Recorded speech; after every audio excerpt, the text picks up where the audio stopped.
तस्मै श्रीचैतन्यमनोभीष्टं स्थापितं येन भूतले स्वयं रूपकदा मह्यं ददाति स्वपदान्तिकं। वन्देऽहं श्रीगुरुं श्रीयुतपदकमलं श्रीगुरुं वैष्णवांश्च श्रीरूपं साग्रजातं सहगण रघुनाथान्वितं तं सजीवं साद्वैतं सावधूतं परिजनसहितं कृष्णचैतन्यदेवं श्रीराधा कृष्णपादान् सहगण ललिता श्रीविशाखान्वितंश्च नमो विष्णुपादाय कृष्णपृष्ठाय भूतले श्रीमते भक्तिवेदांत स्वामिनिति नामिने। नमस्ते सारस्वती देवे गौरवाणी प्रचारिणे निर्विशेष शून्यवादी पाश्चात्य देशतारिणे। श्री कृष्ण चैतन्य प्रभु नित्यानंद श्री अद्वैत गदाधर शिवासदि गौर भक्तवृंद। हरे कृष्ण कृष्ण कृष्ण हरे हरे, हरे राम राम राम।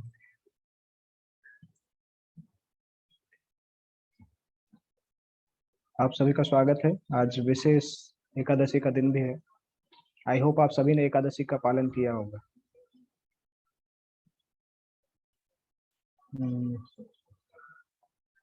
हरीश प्रभु, आपने एकादशी रखा था आज? हाँ प्रभु जी है। एकादशी एक्चुअली आज कामिका एकादशी है, बहुत महत्वपूर्ण एकादशी है। तो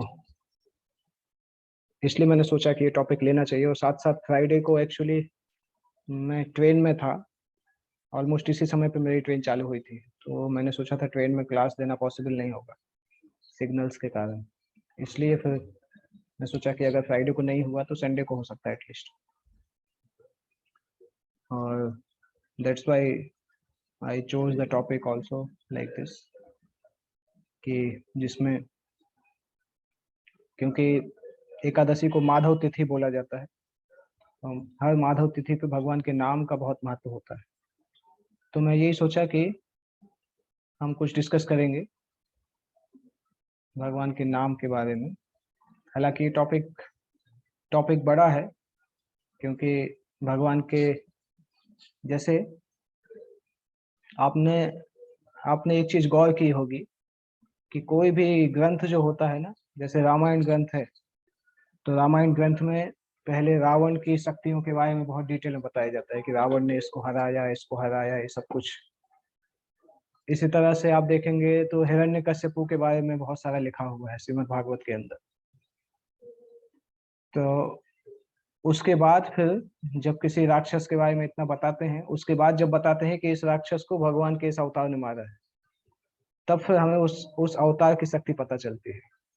तो इस तरीके के एनालिसिस को बोला जाता है कि कंपैरेटिव एनालिसिस। जब हमें पता है कि विलेन की शक्ति इतनी ज्यादा है, और उसके बाद जब हमें पता चलता है कि एक हीरो ने इस विलेन को मारा है, तो नेचुरली हम हीरो की शक्ति को अनुमान कर सकते हैं।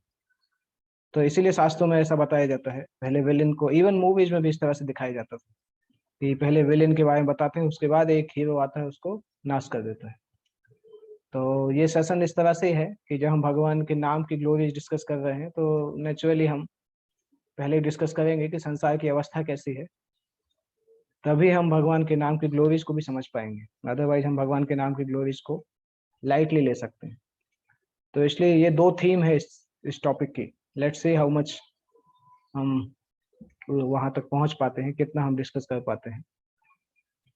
जैसे श्रीमद् भगवत गीता के आधार पे और श्रीमद् भागवत के आधार पे भी ऐसा बताया जाता है कि हम सभी हैं भगवान की तटस्थ शक्ति। तटस्थ शक्ति मतलब, तटस्थ शक्ति या तो अंतरंगा शक्ति के गाइडेंस में रहेगी या फिर बहिरंगा शक्ति के साथ रहेगी। तो तटस्थ शक्ति मतलब जीव शक्ति को बिना किसी आश्रय के रहना पॉसिबल नहीं है, इम्पॉसिबल है। It is impossible for us to remain without shelter. या तो हम भौतिक शक्ति का आश्रय लेंगे या आध्यात्मिक शक्ति का आश्रय लेंगे। प्रभुपाद जी बताते थे कि सारे जीव जो हैं वो अंतरंगा शक्ति के एक्सपेंशन है, और अंतरंगा शक्ति को रिप्रेजेंट करती हैं लक्ष्मी देवी या श्रीमती राधा रानी या रुक्मिणी देवी। तो जिस प्रकार से कोई माँ जो है वो स्वयं को और अपने बच्चों को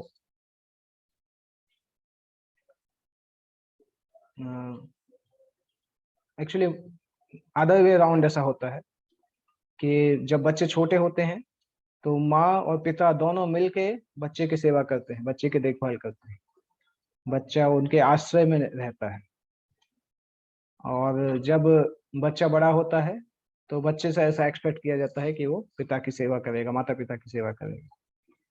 तो भगवान जो है, भगवान विष्णु, भगवान रामचंद्र, भगवान कृष्ण जो है, ये पुरुषोत्तम है, सारे पुरुषों में सबसे उत्तम है। और सारी की सारी लक्ष्मी देवियां जितनी हैं, एक लक्ष्मी देवी नहीं, लक्ष्मी सहस्त्र शत संभव, बहुत सारी लक्ष्मी देवी उनकी सेवा करती हैं प्रेम के साथ। और चूंकि हम लक्ष्मी के अंश रूप हैं, तो हमारा भी ये कर्तव्य है कि हम भगवान की सेवा करें। We are suppose to serve God with love and purity. Serve and love, भगवान की प्रेम करना और भगवान की सेवा करना, ये हमसे आशा की जाती है कि हम इसको करेंगे। समस्या ये होती है कि जब हम उसको करना बंद कर देते हैं, या हम अ, भगवान को सर्व करने के बजाय दूसरी तरफ देखते हैं।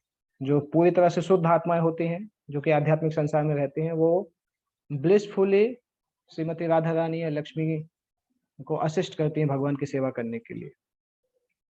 और जो अशुद्ध आत्माएं होती हैं वो इस संसार में रहती हैं, जो कि अपनी इंद्रियों की सेवा करती हैं। कभी कभी कुछ कुछ लोग आश्चर्य करते हैं कि आध्यात्मिक संसार में क्या काम चलता होता, क्या काम चलता होगा, किस प्रकार की एक्टिविटी करते होंगे। लोगों को आश्चर्य होता है कि आध्यात्मिक संसार में ऐसा है क्या करने के लिए। और कई बार जब हम बोलते हैं कि आध्यात्मिक संसार में तो एटर्नल समय तक रहना होगा, तो लोग सोचते हैं कि ऐसी कौन सी एक्टिविटी होगी जो कि एटर्नल समय तक करेंगे तब भी बोर नहीं होंगे। क्योंकि हमें वो फीलिंग ही नहीं है, हमें वो एक्सपीरियंस नहीं है, इसलिए समझना भी कठिन हो जाता है। जैसे थोड़ा बहुत हमें एक्सपीरियंस है। आई एम श्योर आप सभी लोग जब छोटे होंगे तो नाना नाना नानी के घर जाते होंगे गर्मी की छुट्टियों में। सभी मम्मी मदर बच्चों को लेके जाती है, पिताजी घर पे रहते हैं। तो आपने देखा होगा जब नाना के घर पे छुट्टियों में जाते हैं समर वेकेशन में, तो अलग अलग गेम खेलते थे। हमारे समय में हम कभी पेड़ पे चढ़ते थे, फिर कभी आम तोड़ने के लिए जाते थे, इमली के बीज खाते थे, कभी कंचा खेलते थे, और कभी गार्डनिंग करते थे, कभी नदी में नहाने जाते थे, अलग अलग काम करते थे। और ये सब कुछ करते करते हमें पता ही नहीं चलता था कि वैकेशन कब खत्म हो गया। मुझे भी याद है बचपन में जब वैकेशन में जाते थे, तो जब पिताजी आते थे, वो हमें हमारा रिटर्न का काउंटडाउन चालू हो जाता था, तो हम सभी दुखी हो जाते थे, क्योंकि नानी के घर में बहुत मस्ती होती थी और मम्मी भी नहीं डांट पाती थी। नानी के सामने मम्मी डांट नहीं पाती थी, तो हम बहुत खुश रहते थे। तो इतनी मस्ती करते थे, और जैसे ही वो मस्ती का समय खत्म होता था, तो थोड़े हम चिंतित हो जाते थे कि अभी तो वापस जाने का समय होगा, फिर से स्कूल जाना पड़ेगा। तो ये हम सब ने एक्सपीरियंस किया है। तो इससे पता चलता है कि हम सभी के अंदर इतनी टेंडेंसी तो है कि हम बिना किसी रिस्ट्रिक्शन के खुशी मनाना चाहते हैं, मैरी मेकिंग, बिना किसी रिस्ट्रिक्शंस के इंजॉय करना चाहते हैं। जैसे खेलने की इच्छा सभी की है, परंतु किसके साथ खेलना है ये इम्पोर्टेंट है। हमारा we are suppose to play in the pastime of Krishna and serve him, पर हम माया के साथ खेल रहे हैं, कृष्ण के साथ खेलने की बजाय माया के साथ खेल रहे हैं। और एक बार भक्ति सिद्धांत सरस्वती ठाकुर जी से एक व्यक्ति ने पूछा था कि आप ये एक न्यूज़पेपर निकालते हैं आध्यात्मिक संसार के ऊपर, तो हमें बताइए कि आध्यात्मिक संसार में ऐसा है क्या कि न्यूज़पेपर की जरूरत, न्यूज़पेपर में क्या लिखेंगे, मंथली न्यूज़पेपर या बाई मंथली न्यूज़पेपर का वो बोल रहा था। तो भक्ति सिद्धांत सरस्वती ठाकुर ने बोला कि एक्चुअली जब ये छोटा सा सिटी है कलकत्ता, पूरी दुनिया में देखा जाए तो कलकत्ता सिटी बहुत छोटा सा है, इसी कलकत्ता सिटी में आप देखो तो 1 दर्जन से ज्यादा न्यूज़पेपर चलते हैं। जब इस संसार की छोटी सी सिटी में 1 दर्जन न्यूज़पेपर हर दिन आ सकते हैं, तो आध्यात्मिक संसार तो अनंत है। और भक्ति सिद्धांत सरस्वती ठाकुर ने बोला कि मैं हर सेकंड नया न्यूज़पेपर निकाल सकता हूँ, अगर आप उसको प्रिंट करने के लिए तैयार हो। इस तरह से इतनी सारी वैरायटी होती है। और अगर भौतिक संसार में हम इतनी सारी वैरायटी देखते हैं, कितनी वैरायटी होती है, आप किसी सिटी में चले जाइए, किसी मॉल में चले जाइए, एक ही प्रोडक्ट की कितनी वैरायटी होती है। तो जब भौतिक संसार में इतनी वैरायटी है, तो केवल हम इमेजिन भी नहीं कर सकते कि आध्यात्मिक संसार में कितनी ज्यादा वैरायटी हो। करोड़ों तो लक्ष्मियां होती हैं भगवान की जो सेवा करती हैं, जैसे ब्रह्म संहिता में आता है, सहस्त्र लक्ष्मी भगवान की सेवा करती रहती है। और लक्ष्मी जो है वो भगवान के सारे सेवकों में सबसे चीफ है, वैकुंठ में सारे सेवकों में सबसे प्रमुख सेवक लक्ष्मी देवी है। और जब हम वो आनंद रूपी आध्यात्मिक संसार को छोड़ देते हैं तब हमारे लिए डेंजर चालू होता है, हमारा संकट चालू होता है। इसके बारे में एक स्टोरी भी आती है जो कि गौड़ी संप्रदाय में बहुत फेमस है। चैतन्य महाप्रभु के समय से इस स्टोरी कई आचार्यों ने बताई है। जैसे एक एक बच्चा एक व्यक्ति एक घर में रहता था। घर के चारों तरफ बहुत बड़ी उसने दीवार थी, बिग वॉल। तो उसको इच्छा होती थी कि बाहर जाके देखना चाहिए क्या है, क्या होगा बाहर। तो एक दिन उसको मौका लगा, दीवार को फांद के बाहर चला गया। बाहर जाके देखा तो उसने बहुत अच्छा फॉरेस्ट था, जंगल था, बहुत सुंदर जंगल था। पर कुछ देर तक तो उसको अच्छा लगा। कुछ देर बाद फिर जंगल में उसने मच्छर काटना चालू किए, बड़े बड़े मच्छर थे और बड़े मच्छरों ने उसको काटना चालू किया। फिर कुछ देर बाद फ्लाइज ने काटना चालू किया, मक्खियों ने। फिर कुछ कुछ छिपकली आ गई वहां पे क्योंकि जंगल था। और सडनली ऐसा हुआ कि उसको सामने एक टाइगर भी दिखा और तुरंत टाइगर उसके पीछे पीछे भागने लगा। ये व्यक्ति आगे आगे भाग रहा है और टाइगर उसके पीछे पीछे जा रहा है। टाइगर से भागते भागते उसको पता नहीं चला और एक कुएं में जाके गिर गया। कुएं में कूदा और गिर गया। और जब उसने देखा तो एक्चुअली में कुएं में नीचे तक नहीं जा पाया क्योंकि गिरते गिरते उसके हाथ में एक पेड़ की टूटी हुई डाली आ गई जो कि वहां पे लगी हुई थी, टूटा हुआ पेड़ जो था। तो अभी उसने देखा कि ऊपर से टाइगर खड़ा हुआ है जो कि वेट कर रहा है कि कभी बाहर आएगा, इसको मैं खा लूंगा। और नीचे उसने देखा तो कुएं में पानी नहीं है, परंतु कुएं में एक बहुत बड़ा अजगर है। और वो अजगर अपना पूरा मुंह खोले हुए बैठा है कि जैसे ही ये व्यक्ति नीचे गिरेगा वैसे ही इसको अपने मुंह के अंदर ले लेंगे। तो ये व्यक्ति ने सोचा कि अरे अभी के लिए तो यही अच्छा है कि यहीं बीच में लटके रहो, इसी पेड़ की डाली में लटके रहो। तो ना तो सांप सांप खाएगा और ना शेर खाएगा। पर उसने देखा कि उसी डाली में दो चूहे भी थे। एक सफेद चूहा था, एक काला चूहा था। और दोनों चूहे उस डाली को काट रहे थे। और तो उसको और डर लगा और फिर वो यहाँ वहाँ अपने आप को मूव भी नहीं कर पा रहा, घुमा भी नहीं पा रहा क्योंकि बहुत सारे वो थे वहां पे, कांटे बहुत सारे लगे हुए थे पेड़ में। और लाल चींटियां भी थी जो उसको काट रहे थे और साथ साथ कुछ कुछ मच्छर भी वहां पे काट रहे थे। तो अभी उसके ऐसा जीवन था कि किसी भी समय उसका लाइफ फिनिश हो सकता था। उसका जीवन जो है कभी भी फिनिश हो सकता था। और तब वो सोच रहा था कि मैं यहाँ क्यों आया, घर छोड़ के दीवार फांद करके यहाँ पे क्यों आया, मैं तो कितना सुखी था वहां पे, पहले की जगह में कितना सुखी था, इस तरह से सोच रहा था। पर कुछ समय बाद उसने देखा कि ऊपर से डाली के ऊपर एक मधुमक्खी का छत्ता था, उसमें से थोड़ा सा हनी गिर रहा था। और हनी की एक एक बूंद गिर रही थी तो उसको लगा कि अरे इसको तो खाना चाहिए। तो वैसे डाली में इतनी खतरनाक अवस्था में लटका हुआ भी वो यहाँ वहां घूम के उस हनी को पीने का कोशिश कर रहा था, खा उसके हनी के ड्रॉप्स जो शहद है उसको खाने की कोशिश कर रहा था। वो उसके मुंह में थोड़े ड्रॉप चले जाते थे तो खुश हो जाता था कि देखो कितना अच्छा लग रहा है।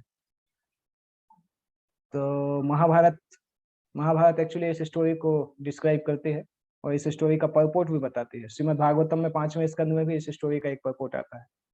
तो जो टाइगर है, शेर जो कि उस व्यक्ति के पीछे भाग रहा है, वो शेर जो है हमारी खुद की इंद्रियां हैं।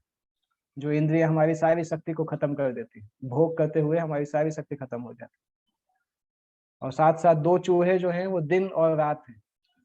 ये दो चूहे मिलके उस डाल को काट रहे थे। इसी तरह से सफेद चूहा दिन का प्रतीक है, काला चूहा रात का प्रतीक है। ये दो चूहे मिलके हमारी जिंदगी को खत्म कर रहे हैं क्योंकि उसके लिए वो डाल कटना मतलब उसकी जिंदगी खत्म होना था। तो इसी तरह से ये दो चूहे जो है दिन और रात है। और जो कांटे हैं जो हमें लगातार क्लेश दे रहे हैं, ये कांटे क्लेश के समान है जो हमें अलग अलग दैहिक दैविक और भौतिक ताप है। कांटे और मच्छर ये सभी क्लेश के समान। तो ये उस स्टोरी का है, ये हम सभी की कंडीशन है जो भी इस संसार में आए हैं। प्रहलाद महाराज इस प्रकार से प्रार्थना करते हैं। प्रहलाद महाराज या ध्रुव महाराज, शायद तो ध्रुव महाराज का है। तुष्टोस्मि अहम कृपण वत्सल दुस्सहग्रो संसार चक्र कडनाद व्यसताम प्रणीतः बद्धा स्वकर्मभिरुसत्तम तेङ्घ्रिमूलम त्वीतोपवर्ग शरणम तवसे कदानु। वो बता रहे हैं कि हे भगवान, तुष्टोस्मि मैं पूरी तरह से फ्रस्ट्रेटेड हो गया हूँ। जैसे हम बोलते ना कि अभी तो हम हार गए, अभी फ्रस्ट्रेट हो चुके हैं, इसी तरह से बोल रहे हैं। त्रस्त हो गया मैं अभी। हे भगवान, मैं त्रस्त हो गया हूँ। अभी आप कृपण वत्सल हैं, क्योंकि आप आत्माओं जो पतित जीव हैं उनके लिए बहुत कृपालु हैं। संसार चक्र कदनाद ग्रसताम प्रणीतः। मैं इस संसार में, प्रहलाद महाराज की प्रार्थना है, मैं इस संसार में राक्षसों का एसोसिएशन में फंस चुका हूँ, क्योंकि मैंने पहले ऐसे कर्म किए थे जिससे मैं इस संसार में फंस चुका हूँ। और अभी मैं बहुत डर रहा हूँ कि मेरा क्या होगा, इस भौतिक संसार के अंदर मेरा क्या होगा। तो ऐसा समय कब आएगा जब आप मुझे अपने आश्रय में फिर से बुलाएंगे। आपका आपका जो चरण है, आपके जो 2 चरण हैं, वो इस संसार से मुक्ति के सबसे ज्यादा मुक्ति के आश्रय हैं। संसार से मुक्ति आपके चरणों में निवास करती है। तो प्रहलाद महाराज इस प्रकार से बता रहे हैं। तो अभी प्रश्न आ सकता है कि अगर संसार में इतना दुख है तो जीव कैसे इस संसार में रहता है और वापस जाने की इच्छा नहीं करता है। इनफैक्ट इतना ज्यादा अटैच होता है कि उसको अगर आध्यात्मिक संसार में जाने का बोलो तो वो अपोज करता है। अपोज के साथ साथ इस प्रकार से भी करता है कि आप डिस्टर्ब मत करो। आप किसी को जाके भगवत गीता देते हैं तो लोग उसको स्वीकार करना नहीं चाहते। तो इसका क्या कारण है? क्योंकि जैसे वो हनी का ड्रॉप्स था, उसी तरह से सेंस ग्रेटिफिकेशन, इंद्रिय भोग की जो इच्छाएं हैं वो लगातार हमारे सामने आती रहती है, और एक को खत्म करने के बाद दूसरी इच्छा आती है। जैसे उसमें आता है फ्रॉम फ्रॉम वूम टू टूम्ब। माँ के गर्भ से निकल के जब तक कब्र में नहीं जाते हैं तब तक कुछ ना कुछ इच्छाएं आती रहती हैं। कोई कभी भी इच्छाएं हमारा पीछा नहीं छोड़ती, लगातार इच्छाएं आती रहती। तो प्रहलाद महाराज यहाँ पे बता रहे हैं कि मैं खुद ही भौतिक संसार में मेरी जो अवस्था है उस अवस्था के लिए मैं खुद ही जिम्मेदार हूँ। अपने खुद के कारण ही मैं यहाँ पे सफर कर रहा हूँ। आपका इसमें कोई वो नहीं है। मैं अपने खुद के कारण सफर कर रहा हूँ। कृपया मुझे उठाइए और अपने चरणों में स्थित करिए। तो ये संसार जो भवसागर है, जो कि जन्म मृत्यु का संसार है, ये एक्चुअली एक मशीन के जैसा है। जैसी हमारी इच्छाएं हैं उस तरीके की बॉडी हमें मिलती है। जैसी इच्छाएं हम करते हैं उस तरीके का बॉडी ये संसार डिजाइन हमें प्रदान करता है। जैसे अगर किसी को कोई इंग्लिश चैनल क्रॉस करना चाहता हो तो उसको नेचुरली अगले जन्म में उसको फिश, मछली का शरीर मिलेगा। और कोई व्यक्ति अगर मांस खाना चाहता है तो उसको मांसाहारी पशुओं का शरीर मिलेगा। तो इस प्रकार से अगर हम शास्त्र को सुनते हैं तो शास्त्रों को सुनते सुनते हमें यह ज्ञान मिलता है कि हमारी इच्छाओं के आधार पर हमारा फल मिलेगा। जैसे आप सभी लोग एक बहुत फेमस भक्त को जानते हैं, हिज ग्रेस गौर गोपाल प्रभु, बहुत फेमस भक्त हैं। आप में से कितने लोगों को पता है कि गौर गोपाल प्रभु कैसे भक्त बने थे, किस प्रकार से वो भक्ति में आए थे? अभी वो बहुत फेमस हैं, परंतु एक समय था जब वो नए भक्त थे, कॉलेज स्टूडेंट थे। 97 98 की बात है। तो आप राधे श्याम प्रभु को आप लोग जानते होंगे शायद, इस्कॉन पुणे के प्रेसिडेंट हैं। तो राधे श्याम प्रभु ने एक बार एक प्रोग्राम किया था बेलगाम में, बेलगाम के पास में। तो वहां पे ये जब प्रोग्राम हुआ था, प्रोग्राम के बाद वो राधे श्याम प्रभु से मिलने के लिए आए थे। वो उस समय ये पूना के पास में पढ़ाई करते थे। तो उस समय वो राधे श्याम प्रभु के साथ बैठे, करीब 2-3 घंटे उनके बहुत सारे प्रश्न थे और उन प्रश्नों का उत्तर दिया। फिर धीरे धीरे पुणे मंदिर में उन्होंने जाना चालू किया और इवेंचुअली गौर गोपाल प्रभु फिर भक्ति को प्राप्त हुई। जब उनको ये पता चला, जब उन्होंने शास्त्र को सुना, तो उनको ये अवेकंड हुआ। तो इससे पता चलता है कि जब हम शास्त्रों को सुनते हैं तो हमारी इच्छाएं बदलना चालू हो जाती हैं। कोई भी बॉडी हम चाहते हैं, किसी भी प्रकार की बॉडी चाहते हैं, इच्छा करेंगे तो मिल जाएगी। जैसे संसार में जो ज्ञानी लोग हैं, कितना कितना प्रयास कर रहे हैं सारी इच्छाओं को खत्म करने का, डिजायरलेस बनने का। और सामान्यतः इस संसार में लोग अपनी इच्छाओं को पूरा करने का प्रयास करते हैं, ज्ञानी इच्छाओं को खत्म करने का प्रयास करते हैं। वह दोनों लोग बिजी रहते हैं। सामान्य लोग जो है माया की 6 प्रकार के जो कष्ट होते हैं उसको उसको हैंडल, उसके ज्यादा उससे स्ट्रगल करते रहते हैं। 6 प्रकार के कष्ट कौन से हैं? Hunger, thirst, old age, death, lamentation, illusion. ये भागवत के एक श्लोक में आता है।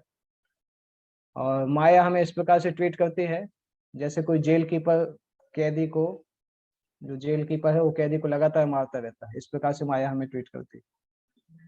कैदी को वो लगातार मारता रहता है और जब एकदम ऐसा लगता है कि कैदी अभी मर ही जाएगा, मरने की अवस्था में होता है, तब फिर वो जाके उसको एक गरम चाय दे देता है और कुछ बिस्किट और टोस्ट दे देता है। सोचता है ठीक है, अभी कैदी को अच्छा लगता है कि हाँ ठीक है, जेल में पिटाई होती है परंतु खाने भी तो मिल जाता है। तो इस प्रकार से भौतिक संसार है। हम अपना पूरा जीवन इन 6 प्रकार की जो माया का जो हंटर है उसके साथ फाइट करने में निकाल देते हैं, और बीच बीच में कुछ थोड़ा बहुत सुख मिलता है, उससे हम संतुष्ट हो जाते हैं। भगवान बुद्ध ने बताया था कि ये शरीर एक्चुअली एक कॉम्प्लेक्स मशीन है जो कि मृत्यु के समय खत्म होने वाला है। भगवत गीता में भी आता है शरीर और आत्मा किस प्रकार से कार्य करती है और किस प्रकार से ये शरीर हमेशा दुख प्रदान करता है। शरीर का कोई भी हिस्सा हो, वो हिस्सा एक्चुअली हमेशा दुख प्रदान करने के लिए होता है। जैसे किस शरीर के किसी भी हिस्से को आप ब्लेड से काट के देखिए, तुरंत दुख मिलना चालू हो जाएगा, भले ही उस हिस्से से हमें ज्यादा सुख नहीं मिले परंतु दुख मिलना चालू हो जाता है। और आप देखेंगे इवन मेडिकल फील्ड में भी आप देखेंगे तो बहुत सारे, कितने सारे, हर बॉडी के हर पार्ट के लिए स्पेशलिस्ट फील्ड अवेलेबल है। इसका मतलब क्या है, बॉडी का हर पार्ट हमें डिजीज प्रदान करता है, दुख प्रदान करता है और लगातार सफरिंग मिलती रहती है। बॉडी से एक्चुअली एंजॉयमेंट उतना नहीं मिलता जितना सफरिंग मिलती है। इवन जवानी के समय में भी लोगों को लगता है कि केवल बुढ़ापे में ही दुख मिलता होगा, परंतु जवानी के समय में भी बॉडी से इतना कोई सुख नहीं मिलता है, ज्यादातर सफरिंग मिलती है। क्योंकि बॉडी एक गिफ्ट है हमारे प्रारब्ध कर्मों को भोगने का। पहले जो पाप किए उसके आधार पे बॉडी मिलता है, और इसी बॉडी के आधार पे हमें दूसरा बॉडी मिलता है, लगातार दूसरी सफरिंग मिलती है। जैसे फॉर एग्जाम्पल, कभी कभी आजकल लोग जब कंपनी में जॉब करते हैं तो कंपनी वाले उनको मोबाइल देते हैं, और हमें सोच के लगता है पहले ब्लैकबेरी का मोबाइल देते थे, अभी आईफोन एंड्रॉइड कुछ देते हैं। तो जब मोबाइल मिलता है तो बहुत अच्छा लगता है, पर मोबाइल हाथ में आने के बाद पता चलता है कि कंपनी वाले आपको रात में भी नहीं छोड़ते हैं। आप रात में टॉयलेट जाएंगे तब भी बॉस का फोन आ जाएगा कि अभी ये डेडलाइन है, तुरंत भाग के जाओ, काम कंप्लीट करके आओ। तो आपको मोबाइल देते हैं परंतु मोबाइल के कारण आप फंस जाते हैं और इस प्रकार से सफर करते हैं। तो ये शरीर इसी तरह से है, ये शरीर माया के द्वारा दिया गया है और फिर शरीर में सफरिंग मिलती है तो हम उस सफरिंग में फंसे रहते हैं। संसार की जो सफरिंग है उसमें हम इस संसार में ही डूबे रहते हैं। तो समहाउ अगर हम इतने बुद्धिमान बन जाएं कि हम समझ सकें कि भौतिक संसार एक 5 पैसा का सर्कस है। आपने सुना है 5 पैसा सर्कस का स्टोरी? प्रभुपाद जी सुनाते थे इस स्टोरी को। एक बार एक गांव में सर्कस आता है और बहुत एडवर्टाइजमेंट होता है कि वो सर्कस 5 पैसे में दिखाते हैं, और बहुत लंबी भीड़ लग जाती है उस सर्कस को देखने के लिए। सभी को ऐसा लगता है कि आज तो कितना अच्छा है, 5 पैसे में हम सर्कस देख पाएंगे। पहला व्यक्ति अंदर जाता है और उसमें ऐसा ही था कि एक टाइम पे एक ही व्यक्ति जा सकता था, बाकी व्यक्ति बाहर वेट करते थे, अंदर से साउंड प्रूफ था। तो जैसे ही पहला व्यक्ति अंदर जाता है, अंदर जाके उसकी खूब पिटाई होती है और उसकी बहुत पिटाई करते हैं, बहुत पिटाई करते हैं। उसके बाद जब वो बाहर निकलने वाला होता है उसको नए कपड़े पहना के बाहर भेज देते हैं। जब बाहर आता है तो जो लाइन में पहला व्यक्ति खड़ा है वो सोचता है कि देखो इसको कितना मजा आया होगा, इसने 5 पैसे में कितना सर्कस देखा होगा। तो वो पूछता है कि आपको बहुत मजा आया, और ये व्यक्ति भी बोलता है कि हाँ मुझे बहुत मजा आया, तुम भी अंदर जाओ, तुम्हें भी बहुत मजा आया। तो ऐसे दूसरा व्यक्ति जाता है, क्योंकि अभी ये पिटा है तो दूसरे को बताएगा नहीं। ऐसे दूसरा जाता है, दूसरा पिटता है, तीसरे को नहीं बताता है। तो प्रभुपाद जी बताते थे भौतिक संसार एक्चुअली 5 पैसे का सर्कस है, 5 पैसे के सर्कस के जैसे। हर व्यक्ति सफर कर रहा है परंतु वो चाहता है कि दूसरा व्यक्ति भी वैसे ही सफर करे। तो परंतु इस संसार में एक चीज है, जैसे कोई कंपनी अगर देखती है कि उसके एम्प्लॉयज में से कोई एम्प्लॉय इतने स्मार्ट हैं, एफिशिएंट हैं, तो कंपनी उनको स्पेशल ट्रेनिंग देती है, फॉरेन चांस भी देती है। उसी तरह से अगर कभी हम भक्तों के संग में आते हैं और आध्यात्मिक जीवन के लिए थोड़ा सा भी इंक्लिनेशन दिखाते हैं तो भगवान कृष्ण तुरंत अरेंज करते हैं हमारे आध्यात्मिक जीवन को आगे बढ़ाने का, आगे किस प्रकार से बढ़ाना चाहिए। परंतु हम ये नहीं समझ पाते कि कैसे अलग अलग प्रकार के लोग सफर कर रहे हैं। जैसे फॉर एग्जाम्पल, कभी कभी किसी की पत्नी बहुत सुंदर हो सकती है, परंतु पत्नी का स्वभाव ऐसा होता है कि पति के साथ हमेशा लड़ती रहती है, चिल्लाती रहेगी, फाइट करती रहेगी। और कभी कभी पति पति भी सहन करते रहते हैं पत्नी को, क्योंकि पत्नी केवल सुंदर होती है, उसकी सुंदरता के कारण उसके उसके व्यवहार को सहन करते रहते हैं। तो इसी तरह से माया की किक्स जो होते हैं, जब किक्स पड़ती हैं तो बहुत खराब लगता है, परंतु जब माया थोड़ा बहुत सुख देती है तो उस तो हमें सोचता है, तो मन में आता है कि हाँ वो किक्स खा लेंगे, परंतु ये सुख भी तो मिल रहा है। जैसे इसका उदाहरण आता है कि गधा और गधी जब बंधे रहते हैं तो गधी गधे को आस बुलाती है अपने पास, और जैसे ही गधा पास में आता है उसको दुलत्ती मारती है, तो गधा एकदम से पीछे हट जाता है, और कुछ देर बाद फिर वो सोचता है कि नहीं नहीं, फिर से जाना चाहिए। इसी तरह से ये भौतिक संसार है।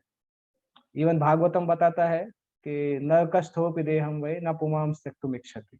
कोई व्यक्ति नरक में जाके भी दुख भोगता रहता है, परंतु वहां भी व्यक्ति एडजस्ट करना जानता है। तो संसार में बद्ध जीव का ऐसा स्वभाव बन जाता है कि वो कहीं भी एडजस्ट करना सीखने लगता है। नरक में भी जाके दुख भोगता रहता है, फिर सोचता है हाँ ठीक है मिलेगा। किसी को अगर सुअर का शरीर मिल जाए तो सुअर के शरीर में भी व्यक्ति खुश हो जाता है। सुअर भी खुश रहता है कि अगर खुश नहीं रहता होता तो मोटा कैसे होता, हर सुअर मोटा रहता है, वो खुश रहता है इतना गंदा गंदा चीज खा के ऐसी जगह पे रह के। तो जब हम नरक की स्थिति में रहते हैं तो भी हम उसको भी नॉर्मल मान लेते हैं। तो ये 5 पैसा का सर्कस जो है ये बताता है कि ये संसार में हर व्यक्ति दुखी है, और वो आते जाते रहते हैं, उनके पास चॉइस होती है, समहाउ या अदर चलते रहो इसी पुरानी एक्टिविटी के द्वारा, या वास्तविकता को प्राप्त करो। तो ज्ञानी लोग ऐसे बुद्धिमान लोग होते हैं जो कि वास्तविकता में जाग जाते हैं और संसार को त्याग करना चाहते हैं, और धीरे धीरे वो संसार से डिटैच हो जाते हैं, संसार से भोग करना भी नहीं चाहते। पर ज्ञानी लोग भी भक्ति नहीं करते हैं, इसलिए वो जन्म मृत्यु के चक्र से पूरी तरह से बाहर नहीं आ पाते। और कई बार हम देखते हैं हमारे कुछ कुछ भक्त इस संसार से बहुत फियरफुल होते हैं, संसार की सच्चाई को देखते हैं तो बहुत डरे हुए होते हैं, परंतु तब भी वो कृष्ण भक्ति में इतना फोकस नहीं हो पाते हैं, क्योंकि एक्चुअली हर आत्मा कृष्ण भक्ति अच्छे से करना चाहती है, भगवत धाम जाना चाहती है, परंतु उस रास्ते में ये काम क्रोध लोभ मोह ये डकैत के जैसे हैं। जैसे अगर कोई हाईवे में जाता है और डकैत उसके पीछे पड़ जाए तो डकैत उसका सब कुछ छीन लेते हैं।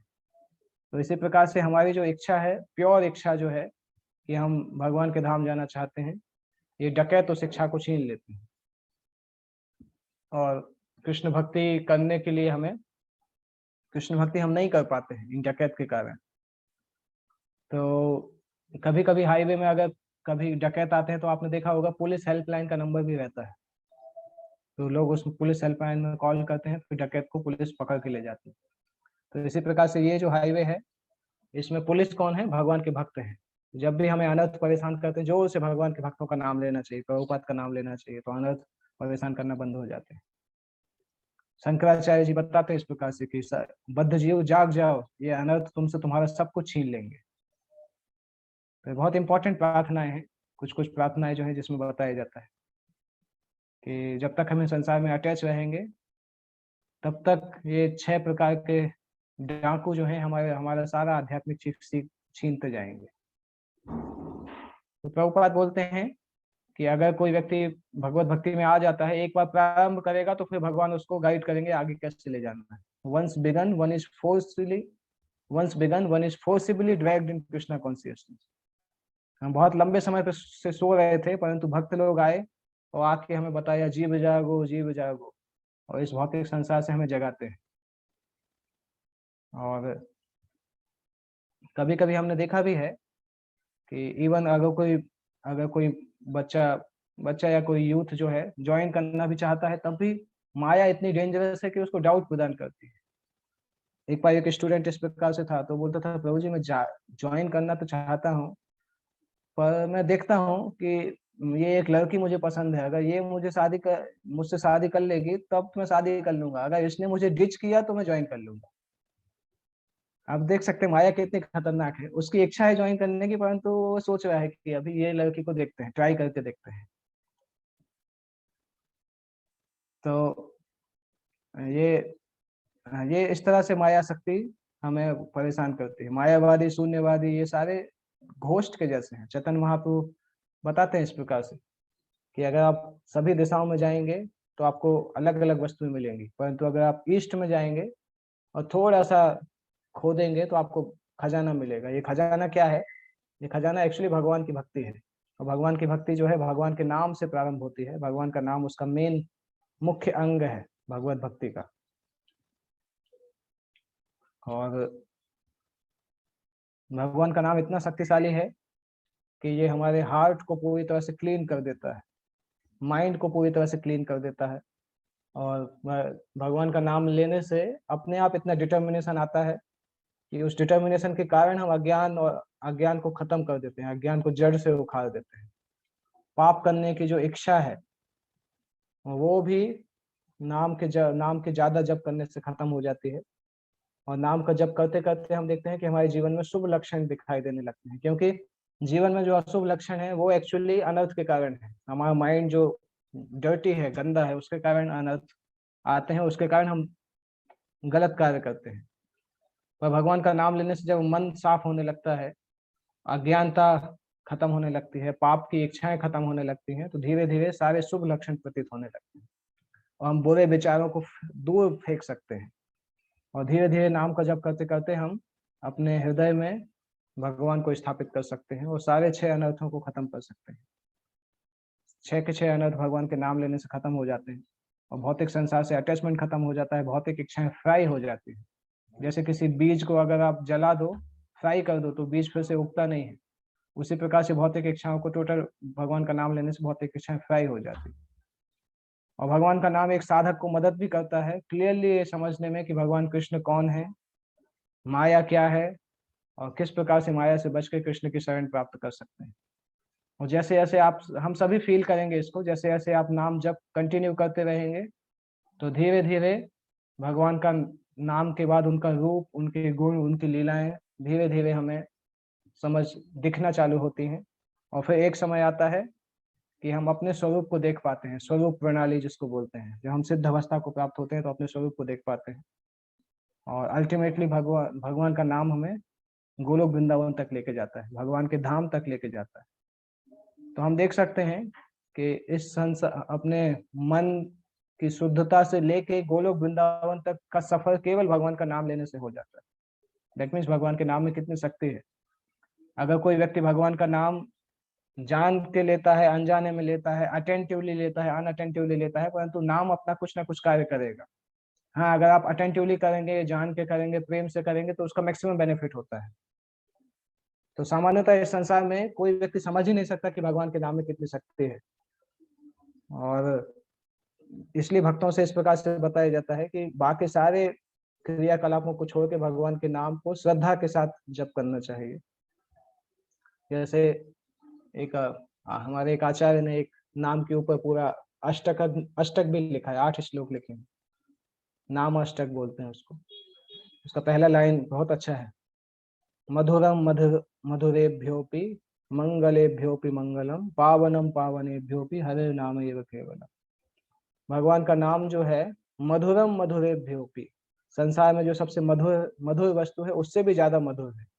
मंगलेभ्योपि मंगलम, संसार में सबसे मंगल जो वस्तु है उससे भी ज्यादा मंगल है। पावनम पावनेभ्योपि, संसार में सारी वस्तुओं में सबसे ज्यादा पावन है, पवित्र है। और ये पूरा अष्टक बहुत अच्छा है, नाम अष्टक, इसको पढ़ना चाहिए। इसी तरह से मुकुंदमाला स्तोत्र में भी आता है। मुकुंदमाला स्तोत्र में राजा कुलशेखर बताते हैं, अपनी जीव को बोलते हैं कि हे जीव, भगवान कृष्ण के नाम का जो मंत्र है उसको लगातार जप करो, क्योंकि केवल यही एक मंत्र है जो सारे शत्रुओं का विनाश कर देगा। और केवल यही एक मंत्र है जो जिसको करने से सारे उपनिषदों को पढ़ने का फल मिलता है। केवल यही एक मंत्र है जो कि अज्ञान को पूरी तरह से विनाश कर देता है, संसार को पूरी तरह से विनाश कर देता है और अनलिमिटेड ऐश्वर्य को दिलाता है। और जिसके अंदर भी भौतिक इच्छाएं हैं, भौतिक इच्छाओं से जो त्रस्त है, उन इच्छाओं को क्योर करता है। और इस नाम को करने से व्यक्ति इस संसार में सफल हो जाता है। तो भगवान का नाम एक्चुअली भौतिक संसार का जो रूट है अज्ञानता, उस अज्ञानता को ही खत्म कर देता है। इसलिए होली नेम जो है मटेरियल लाइफ को पूरी तरह से डिस्ट्रॉय कर देता है। और साथ साथ जो भगवान का नाम लेता है वो उसका आप देखेंगे उसके स्वभाव में इतना ज्यादा नेचुरल, इतना ज्यादा प्रेम आता है कि वो नाम का जप करने वाला एनलाइटन हो जाता है। उसके साथ उसके संपर्क में जो आते हैं वो लोग भी एनलाइटन हो जाते हैं नाम के जप के प्रभाव से, नाम की शक्ति से। और नाम का जप अगर हम अच्छे से करते हैं तो हम अलर्ट भी हो जाते हैं, माया माया के जो प्रभाव होते हैं उससे हम अलर्ट हो जाते हैं, उसमें हम फंसते नहीं हैं। जैसे हरिनाम हरिनाम के सबसे ऊंचे जो साधक थे उसमें हरिदास ठाकुर का नाम आता है। हरिदास ठाकुर नाम के जब से इतने शक्तिशाली हो गए थे कि उन्होंने माया देवी को ही हरा दिया, माया देवी को उन्होंने कॉन्कर कर लिया था। तो ये भगवान का नाम साक्षात कृष्ण के समान है। वो आते हैं, हमारे हृदय में एंटर होते हैं और हमारे हृदय को टच करते हैं और हमारी चेतना में डांस करते हैं भगवान का नाम। और फिर एक्चुअली भगवान का रूप और भगवान का नाम की भी अगर तुलना करें तो भगवान का नाम भगवान से भी ज्यादा कृपालु माना जाता है, क्योंकि भगवान का नाम हमारे गंदे हृदय के अंदर जाता है और हमारे गंदे हृदय को साफ भी करता है। और साफ करने के बाद फिर हृदय का जो आसन है, व्यासासन, सिंहासन, उस सिंहासन पे खुद विराजता है। तो इस तरह से बताया जाता है भगवान का नाम भगवान से भी ज्यादा कृपालु है। भगवान के नाम में इतनी शक्ति है कि भगवान का नाम मुक्ति प्रदान करता है, कृष्ण प्रेम भी प्रदान करता है और हमारा सिद्ध स्वरूप भी प्रदान करता है। ज्ञानी लोग इसको नहीं समझ सकते, ज्ञानी लोग इसको प्राप्त भी नहीं कर सकते। तो जिंदगी का ये लक्ष्य होना चाहिए कि भगवान कृष्ण को अपने हृदय में रखें, आध्यात्मिक गुरु को अपने ऊपर रखें। दैट मीन्स अपने आप को आध्यात्मिक गुरु का सेवक समझें, उनकी सेवा करें, अपने हृदय को स्वच्छ रखें जिससे कि भगवान उस हृदय के अंदर आके बैठें, और अपने माइंड को क्लियर रखें। शास्त्रों को अध्ययन करके शास्त्रों को जीवन में अप्लाई करेंगे तो माइंड हमारा बहुत क्लियर रहता है। तो इस प्रकार से भगवान के नाम की ग्लोरीज को समझना चाहिए हृदय में। केवल बुद्धि से समझना सफिशिएंट नहीं है। बुद्धि से अगर हम समझेंगे तो फायदा होगा, परंतु वो सफिशिएंट नहीं है। उस भगवान के नाम की ग्लोरीज को अगर हम हृदय से समझेंगे तो नाम का जप करने में डूब जाएंगे, नाम का जप करना प्रारंभ करेंगे। भगवान इस प्रकार से बता रहे हैं, सारे वेद इस प्रकार से बता रहे हैं। तो इस प्रकार से भगवान के वचनों पे विश्वास रख के हमें भगवान का नाम जप करना चाहिए। और अगर हम इस प्रकार से भगवान का नाम जप करते हैं तो आध्यात्मिक जीवन में बहुत तेजी से आगे बढ़ते हैं। अभी नेक्स्ट प्रश्न आता है कि भगवान के नाम में श्रद्धा को कैसे डेवलप करें, chanting the holy name with transcendental faith, या भगवान के नाम जप करने में फेथ का कितना हाथ होता है और किस प्रकार से हम अपनी वीक फेथ को स्ट्रॉन्ग फेथ में बदल सकते हैं। ये भी एक प्रश्न आता है, क्योंकि आज हमने सीखा नाम की ग्लोरीज हमने डिस्कस की थोड़ी, पर अगला प्रश्न आता है कि ठीक है, नाम की ग्लोरीज तो है, परंतु हमने ये देखा था कि नाम को हमें फेथ के साथ, श्रद्धा के साथ करना चाहिए।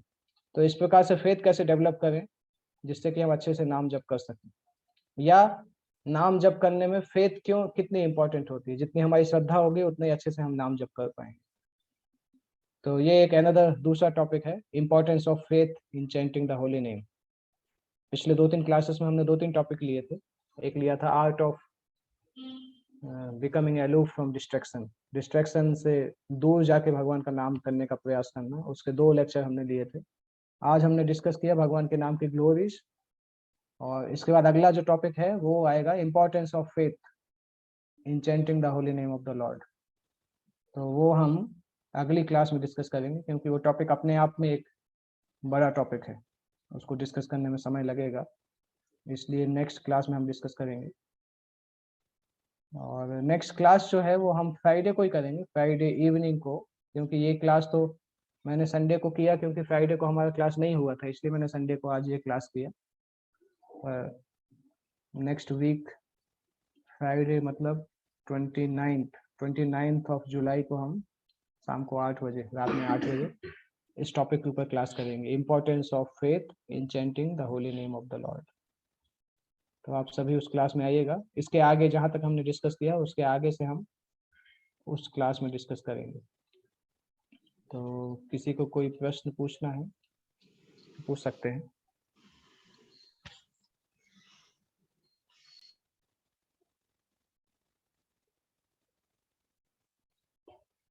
ओके, कोई प्रश्न है? कुंदन प्रभु, आपको कोई प्रश्न है?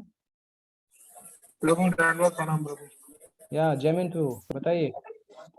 मैंने आपका लेक्चर सुना प्रभु, बहुत ही अच्छा लगा प्रभु। एक क्वेश्चन पूछना है मेरे को, अगर हम भक्ति में आगे बढ़ रहे हैं तो पता कैसे चलेगा कि हमने इतना प्रोग्रेस आगे तक किया है?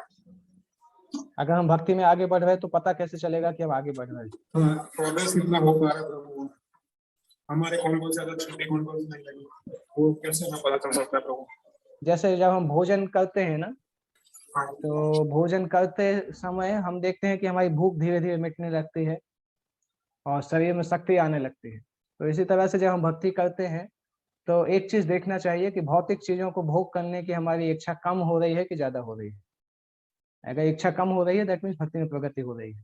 तो अगर अभी भी हमें पहले जैसे ही लग रहा है कि अरे अभी ये भी खाने जाना है, इस रेस्टोरेंट में जाना है, ये मूवी देखना है, यहाँ जाना है, अगर वो इच्छा अभी तक कम नहीं हो रही दैट मीन्स भक्ति में प्रोग्रेस नहीं हो। भक्ति में प्रोग्रेस मतलब भौतिक वस्तुएं जो हैं, जो कि अननेसेसरी वस्तुएं हैं, पाप के कर्म है, उन सब वस्तुओं को करने की इच्छा कम हो जाएगी। वो एक भक्ति में प्रोग्रेस का तरीका है। और दूसरा है कि भगवान के नाम करने में हमें ज्यादा मजा आता है कि बोरिंग लगता है, भगवान के बारे में शास्त्र का अध्ययन करने में हमें अच्छा लगता है कि नहीं लगता है, ये भी पैरामीटर है। तो ये समझना चाहिए, अगर ऐसा हो रहा है तो हम समझ सकते हैं। ओके थैंक यू प्रभु। तो और कोई प्रश्न है? हरे कृष्णा प्रभु जी। यस सतीश प्रभु।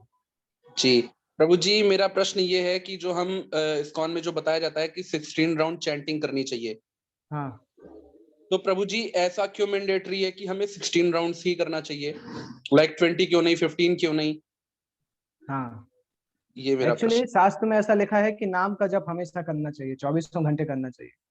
शास्त्र बताते हैं कीर्तनीय सदा हरि, हमेशा नाम का जप करो। पर चूंकि हमेशा नाम जप सभी लोगों के लिए बिगिनिंग अवस्था में कठिन होता है, इसलिए आचार्यों ने उसको फिक्स किया। एक्चुअली चैतन्य महाप्रभु ने पता है क्या बोला है? जो व्यक्ति 1 लाख नाम से कम नाम करेगा वो पतित है। 1 लाख मतलब 64 माला।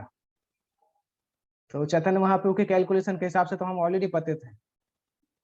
वो तो प्रभुपाद जी ने हमें कृपा किया, क्योंकि प्रभुपाद जी ने वेस्ट में प्रचार किया, तो प्रभुपाद जी ने बोला कि 64 माला तो आप लोग नहीं कर पाएंगे, इसलिए कम से कम 16 माला करिए। तो ऐसा कोई नियम नहीं है कि 16 माला करना है, ये नियम है कि मिनिमम 16 माला करना है। 16 माला के ऊपर आप जितना चाहेंगे उतना कर सकते हैं। हर दिन 64 कर सकते हैं, मिनी हरिदास ठाकुर बन सकते हैं, तो वो कोई भी कर सकते हैं, पर मिनिमम 16 माला करना चाहिए। वो प्रभुपाद जी ने फिक्स किया, और प्रभुपाद जी के गुरु ने 64 माला फिक्स किया था, प्रभुपाद जी ने 16 माला फिक्स किया, हम सभी को देखते हुए, हमारी सिचुएशन को देखते हुए। क्योंकि प्रभुपाद जी अगर 64 माला बोलते तो हम में से ज्यादातर लोग कर ही नहीं पाते। ओके जी जी, हरे कृष्णा प्रभु जी। हरे कृष्ण। तो एक चैट यहाँ आया है, माता जी ने लिखा है, नव किशोरी माता जी ने, उनको नामाष्टक, ओके नामाष्टक में भेज दूंगा, नामाष्टक में डाल दूंगा। नामाष्टक थैंक यू के प्रभु जी। में भी आता है। ओके माता जी, हरे कृष्ण प्रभु जी, थैंक यू, धन्यवाद, धन्यवाद, हरे प्रणाम। कृष्ण, हरे कृष्ण। ओके, और कोई प्रश्न है? दीपक प्रभु, और कोई प्रश्न है आपका? हाँ प्रभु जी, मैं एक क्वेश्चन आपसे बोलना चाहूंगा प्रभु, क्योंकि वो गोलोक वृंदावन का चार्ट एक बार समझना था प्रभु। अगर आप हाँ, एक गोलोक चार्ट आपने बोला था पहले भी। हाँ ठीक है, प्रभु, मैं वो खाली किसी जानना किसी था मेरे क्लास, को। हाँ किसी क्लास में उसको डिस्कस करूंगा। हाँ प्रभु, वो पीडीएफ वाला होगा ना, एनिमेशन टाइप कुछ, मतलब इमेज वाला। इमेज वाला है, उसमें इमेज इमेज से ही समझ पाएंगे, इमेज दिखाना हाँ पड़ेगा तभी प्रभु, समझ पाएंगे। Thank you Prabhu. Okay okay, तो हम एंड करते हैं। जगत गुरु श्रील प्रभुपाद की जय। निताई गौर प्रेमानंदे।